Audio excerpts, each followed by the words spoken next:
Ang pagbabanta na ginawa ni Vice President Sara Duterte laban kay Pangulong Ferdinand Marcos Jr. ay dapat seryosohin ayon sa Malacanang. Samantala, pinuna naman ng palasyo ang ginawang analogy ni Quezon City 4th District Representative Bong Suntay na binanggit ang pangalan ni Ann Curtis. Si Hannah Jane Sancho sa detalye ng balita. Common sense dictates that if you are really serious in killing someone, you do not announce it to the whole world. Why would you announce that you will kill someone if you really intend to kill someone? Common sense dictates otherwise. Para kay Palace Officer Undersecretary Claire Castro, dapat seryosohin ang anumang pagbabanta, lalo na kung buhay na ang pinag-uusapan. Ito ang kanya naging pahayag kaugnay sa pagdepensa ni Quezon City 4th District Representative Bong Suntay sa naging pahayag noon ni Vice President Sara Duterte laban kay Pangulong Bongbong Marcos. Seryoso po, kahit biro o hindi biro, ang pagbabanta sa buhay ng isang Pangulo. Kung sa ibang tao, o sabihin na natin, doon sa mga nagsasabing hindi seryoso ang mga salitang patain mo ang isang tao or I will kill you if kahit ano pa ang kondisyon niyan.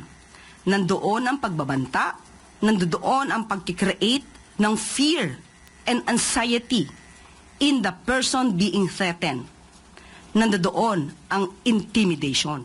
Matatanang ginawa ni Vice President Sara Duterte ang pahayag sa isang online interview ng media nang piliting pasukin ang detention facility ng House of Representatives ng kanyang Chief of Staff para ilipat sa City Jail.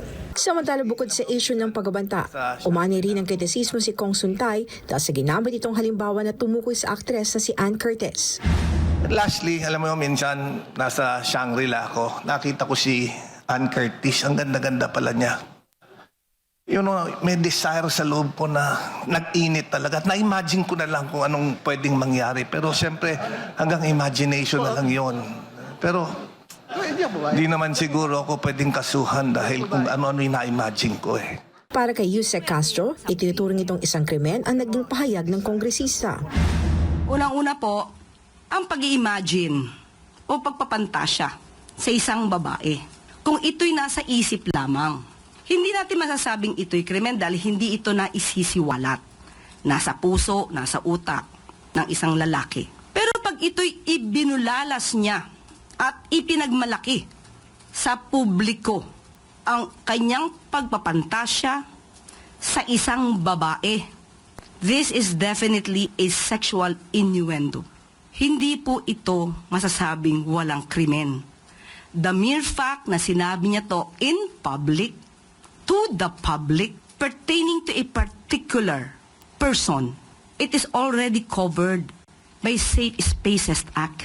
So hindi pwedeng sabihin na walang krimen kung ito'y ibinulalas at ipinagmalaki pa sa publiko ang isang pagpapantasya sa isang babae. Sa isang interview, humingi naman ng paumanhin si Congressman Suntay sa naging pahayag nito. Pinagdiin ng mababatas na ang ginawa nitong analogy ay hindi para maging malisyoso. Matatandang naglabas din ng pahayag ang mga kaanak ng aktres si Ann Curtis sa ginawang example ng mababatas sa ginawa nitong analogy sa Justice Committee ng House of Representatives na tumatalakay sa impeachment complaints laban kay Vice President Sara Duterte.